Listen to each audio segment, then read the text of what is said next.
Hoje nós estamos aqui no Eu e Minha Guitarra com meu velho amigo de guerra, guitarrista, diretor musical, compositor, arranjador, produtor, Tony Cantizano. Meu camarada, seja bem-vindo.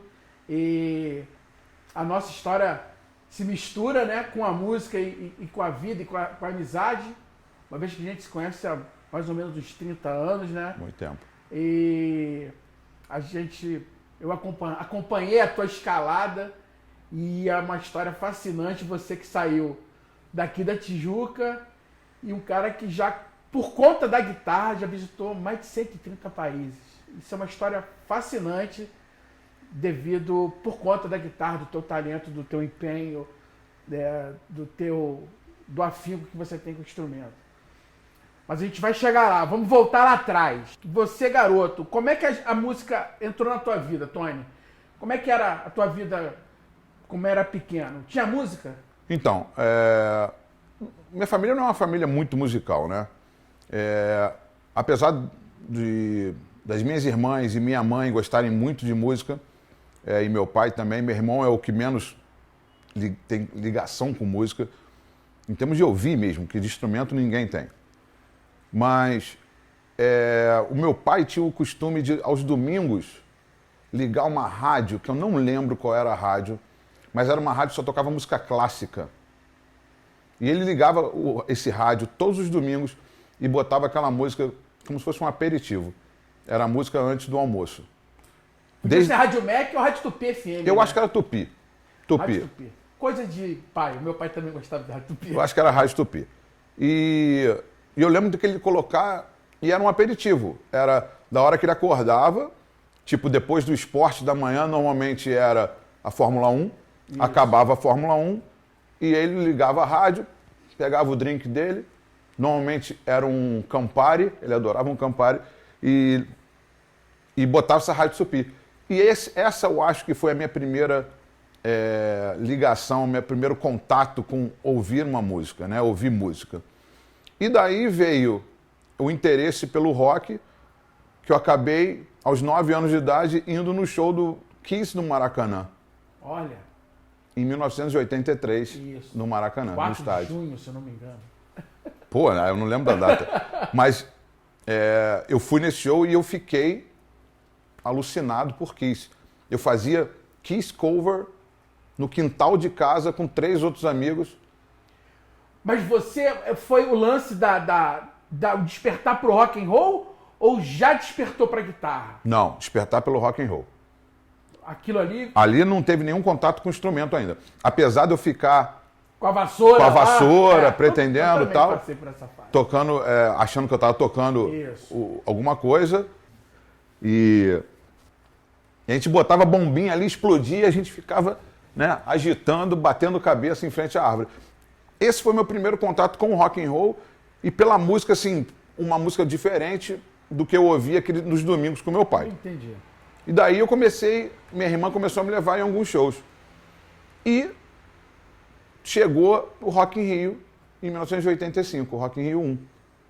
E ali minha irmã chega um dia em casa e fala assim, tem convite, compramos ingresso pro Rock in Rio, você vai com a gente. E Beleza, hein? E eu vi o Queen. Freddie Mercury.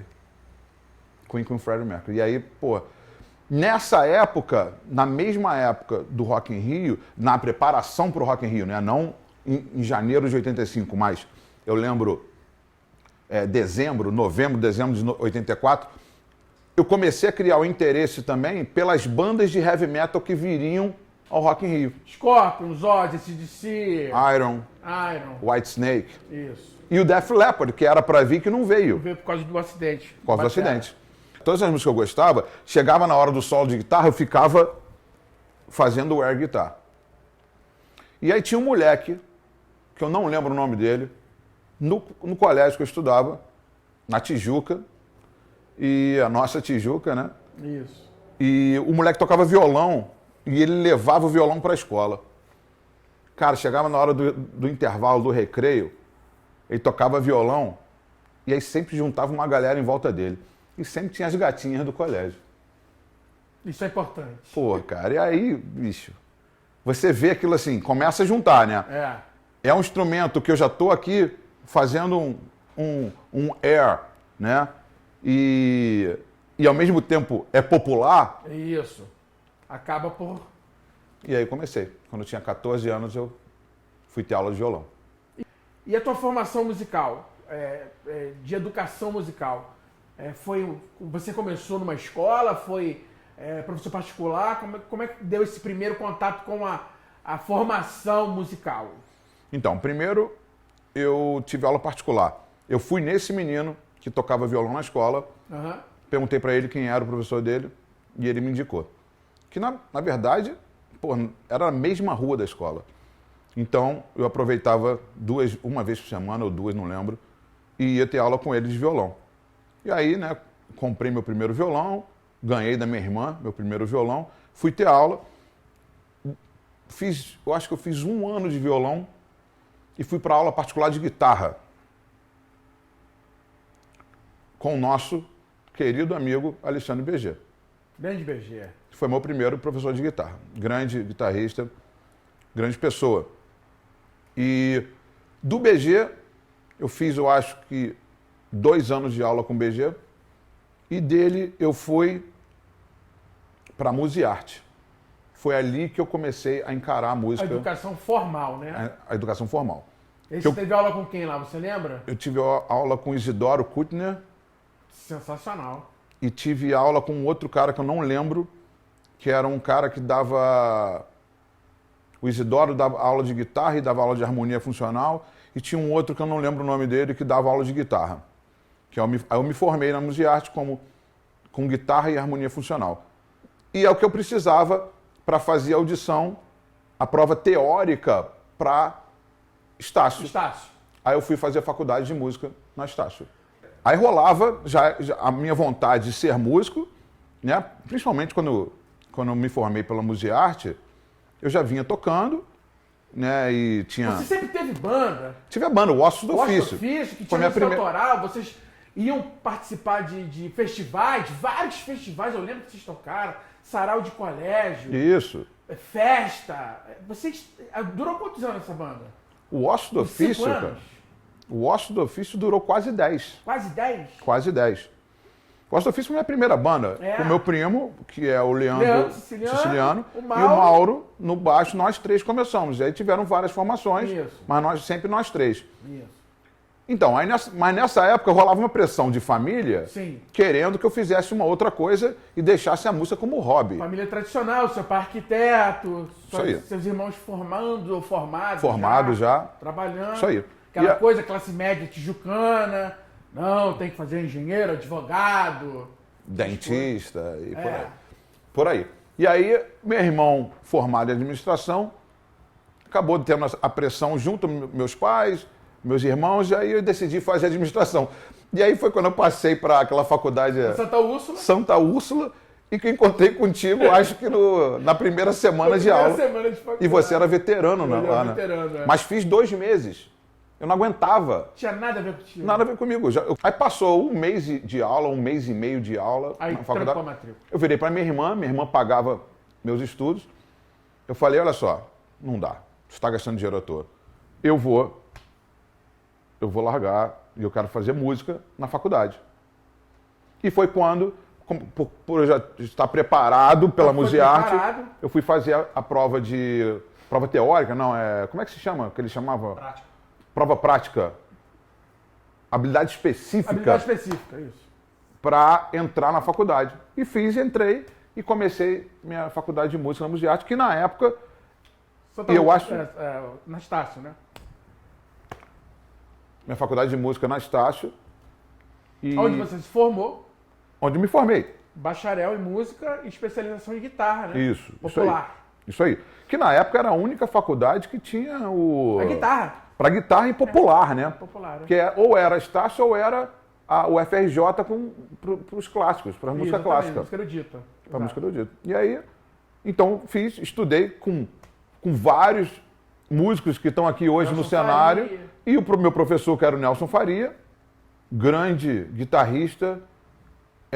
Gente boa demais. Gente boa demais e um cara que sabe tudo. de teoria, os livros deles são obras, é material de estudo para o resto da vida. Aí você terminou a faculdade e como é que você deslanchou?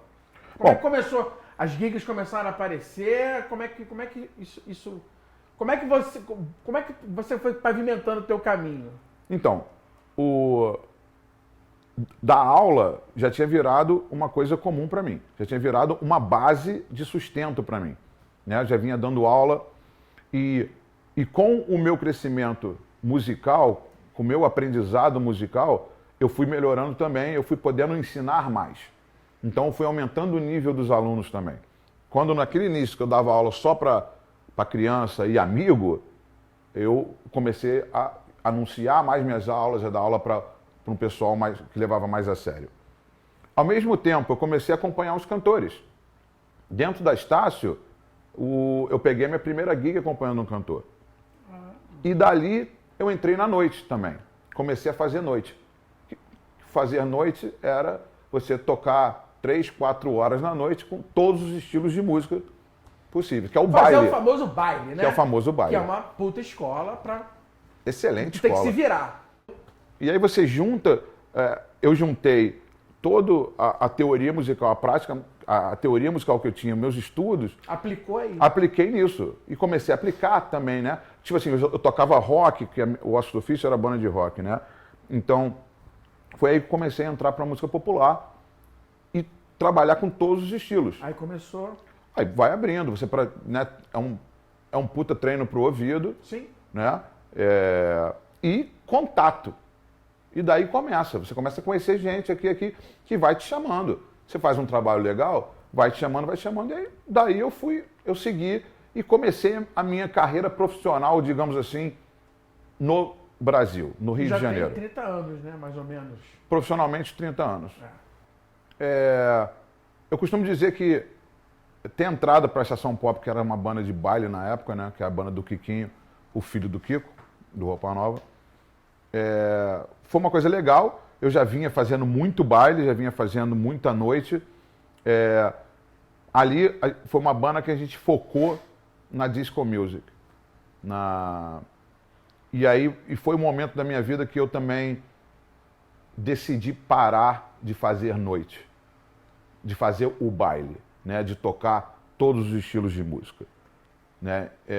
Eu já estava mais cansado, já vinha muito tempo tocando, estava mais cansado de ficar toda noite tocando 4 horas na noite, tocando todos os estilos. Aí eu falei, entrar para aquela banda ali, para a Estação Pop naquela época, foi para mim foi muito bom, que me fez eu parar, porque a banda tinha uma agenda muito legal. Nós tivemos uma banda que trabalhamos muito bem. Isso. Muito legal. E principalmente para mim ali, foi o meu contato com o Kiko. Foi ter conhecido o Kiko. Lembro até hoje o dia que eu conheci o Kiko do Roupa Nova. Né, ensaiando, e o Kiko abre a porta, né, e era o Kiko do Roupa Nova. Tipo assim, eu falo para ele, sempre disse, eu nunca fui de ouvir muito Roupa Nova. Né? Agora, eu escutava um álbum do Roupa Nova que eu achava demais, que era um ao vivo deles, que eu acho que o nome do álbum é Ao Vivo, se eu não me engano. É um álbum meio, acho que é meio amarelo, que tinha umas faixas, cada um numa faixa, não é? Na capa. Eu adorava aquele álbum. Era o que eu ouvia de Roupa Nova. Conhecia muitas músicas dele, por tocar na noite e tudo, mas não escutava muito os trabalhos, os discos lá do início. Detalhes, né? Não, digo de conhecer repertório do Roupa Nova, né? Conhecer a faixa 2 do lado B. Não sabia, não era esse tipo de fã, né, do Roupa Nova. Mas eu era fã do trabalho do Kiko. O que o Kiko representa para a música brasileira, para a guitarra brasileira, é incrível. E ali eu estava conhecendo o cara. Então, com o passar dos meses, eu e o Kiko, a gente ficou muito amigo. E parceiros de cerveja. E parceiros de cerveja, de final de festa, de vir nos nossos shows e tocar, subir no palco e tocar junto. Então, virou... Mas principalmente, cara, o Kiko virou pra mim, o meu Guitar Hero brasileiro. Principalmente pela experiência dele e por tudo que nós conversamos. Então, todas essas reuniões que a gente tinha, final de festa, que a gente ficava tomando uma cerveja e conversando, Era de aquisição de conhecimento ali. e rasgando seda para os dois lados, que ele falava que queria ter o meu conhecimento musical e blá blá blá de teoria musical, porque o Kiko toca muito de ouvido. Sim, sim. É impressionante o que ele toca, o sentimento dele não precisa de teoria, né? Mas a gente ficava rasgando aquela seda. Eu aprendi muito com o Kiko ali, mas muito. Só da conversa, né? Só da conversa. E eu nunca mais me esqueço uma das coisas que o Kiko falava, que era o seguinte: não basta só apenas ser um bom guitarrista, um excelente músico. Você tem que ser profissional. Exato. Chegar cedo, estar pronto na hora que está marcado. Tratar todo mundo bem, todos bem. Isso aí. Saber quando não aceitar uma gig, quando aceitar. Isso aí. Porque, tipo assim, muita coisa que ele falava, eu falava, caramba, é isso que eu quero para minha vida. Eu sou profissional e quero ser profissional como esse cara é. Quero chegar um dia e não dar motivo para ninguém falar de Exato. mim. Que é o normal, né? O certo. O certo é isso. Goste de mim como guitarrista ou não goste, mas não vai ter O que reclamar, como profissional.